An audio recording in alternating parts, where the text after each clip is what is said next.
नमस्ते, the voice story Hind channel में आपका स्वागत है। अगर आपने यह वीडियो शुरू किया है तो आप पूरा देखें वीडियो, और अगर वीडियो पसंद आए तो वीडियो को लाइक, कमेंट और शेयर कीजिए और चैनल को सब्सक्राइब कीजिए। Thank you. नमस्ते, टीवीएस हिंद में आपका स्वागत है। शौर्य के दीप छत्रपति शाहू महाराज। संभाजी के वीर सुपुत्र, मराठा कुल की शान, शाहू महाराज का जीवन, संघर्षों की पहचान। बचपन बीता कैद में, मुगलों के दरबार पर न डिगा था हृदय उनका, जलता रहा अंगार। मुगल बनाना चाहते थे उनको अपनी चाल, पर मराठा का रक्त बहा था स्वाभिमान लाल। कैद से निकले तो देखा, सत्ता में था द्वंद्व, ताराबाई से संघर्ष कर पाया सिंहासन भव्य। पेशवा को साथ लिया, बढ़ाया मराठा राज, उत्तर से दक्षिण तक फैली उनकी शौर्य आवाज। संगठन की नई नीति से सशक्त किया साम्राज्य, शासन में था न्याय, नीति में था त्याग। छुआछूत को दूर किया, शिक्षा का दीप जलाया, हर वर्ग को अधिकार मिले, ऐसा राज बनाया। धर्म के नाम पर नहीं किया किसी से भेद, मराठा सिंहासन पर था न्याय और प्रेम। शासन किया पर प्रजा को रखा सदा निकट, शत्रु भी जिसने देखा वो भी हो गया चकित। 1749 में जब बुझी ये शौर्य की लौ, मराठा इतिहास में फिर भी रहेगा उनका बल।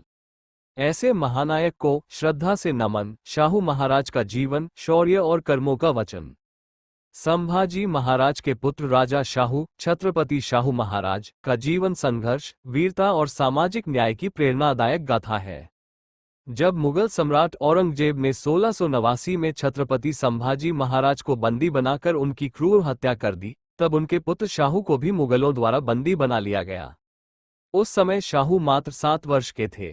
औरंगजेब ने उन्हें अपनी कैद में रखा और उनके मन में मराठा संस्कृति व धर्म के प्रति उदासीनता लाने का प्रयास किया। लेकिन शाहू महाराज अपने मूल संस्कारों और मराठा स्वाभिमान को कभी नहीं भूले। उन्होंने मुगल दरबार में रहते हुए भी अपनी मराठा अस्मिता को जीवित रखा। मुगलों ने उन्हें शाही सलूक देने की कोशिश की, लेकिन शाहू ने कभी भी अपने कर्तव्यों और मराठा गौरव को नहीं भुलाया। लगभग 17 वर्षों तक मुगलों की कैद में रहने के बाद औरंगजेब की मृत्यु के बाद शाहू को मुक्त कर दिया गया। लेकिन यह मुक्ति एक राजनीतिक चाल थी। मुगलों ने उन्हें मराठा साम्राज्य पर नियंत्रण रखने के लिए एक मोहरे के रूप में उपयोग करने की योजना बनाई थी। परंतु शाहू महाराज की दूरदर्शिता और नेतृत्व क्षमता ने उनकी इस योजना को विफल कर दिया। जब वे सतारा पहुंचे तो मराठा साम्राज्य 2 गुटों में विभाजित था।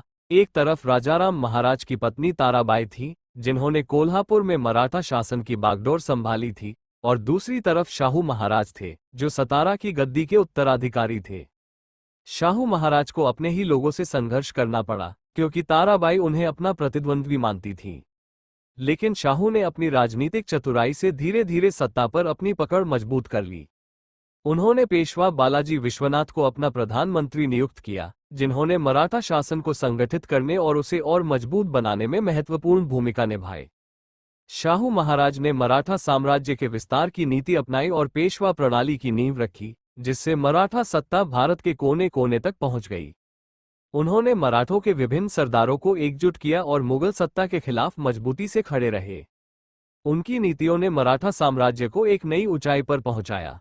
उन्होंने प्रशासनिक सुधार किए और कृषि, व्यापार और न्याय प्रणाली को मजबूत किया।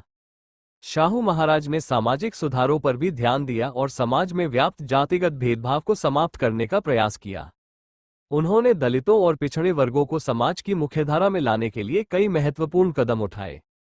उनकी नीतियों ने मराठा शासन को अधिक न्यायसंगत और समावेशी बनाया। उन्होंने सैन्य व्यवस्था को भी सुधारते हुए मराठा सेना को और अधिक संगठित किया, जिससे वे मुगलों, निजाम और अन्य शत्रुओं के खिलाफ प्रभावी रूप से लड़ सके। उनकी शासनकाल में मराठा साम्राज्य का प्रभाव दक्षिण भारत से लेकर उत्तर भारत तक फैल गया। शाहू महाराज ने कई मंदिरों का जीर्णोद्धार करवाया और धर्म के नाम पर होने वाले अत्याचारों को रोकने के लिए कठोर कदम उठाए। उन्होंने धार्मिक सहिष्णुता को बढ़ावा दिया और अपने राज्य में सभी धर्मों के लोगों को समान अवसर प्रदान किए। उन्होंने मराठा प्रशासन में ब्राह्मणों और गैर ब्राह्मणों को समान रूप से उच्च पदों पर नियुक्त किया, जिससे एक संतुलित प्रशासनिक प्रणाली विकसित हुई। उनकी नीतियों ने मराठा साम्राज्य को भारत की सबसे शक्तिशाली ताकत बना दिया। उनका शासनकाल सामाजिक और राजनीतिक स्थिरता का काल था, जिसने आगे चलकर मराठा साम्राज्य की शक्ति को और अधिक बढ़ाया। 1749 में शाहू महाराज का निधन हो गया, लेकिन उनकी विरासत आज भी जीवित है। वे न केवल एक वीर योद्धा थे, बल्कि एक कुशल प्रशासक और समाज सुधारक भी थे। उनका जीवन हमें ये सिखाता है कि संघर्षों के बावजूद अगर इच्छाशक्ति दृढ़ हो, तो कोई भी बाधा सफलता के मार्ग में आड़े नहीं आ सकती। उनका योगदान मराठा इतिहास में स्वर्ण अक्षरों में लिखा गया है। अगर आपको वीडियो पसंद आए हो तो वीडियो को लाइक कीजिए और शेयर कीजिए, और चैनल पर नए हैं तो सब्सक्राइब कीजिए।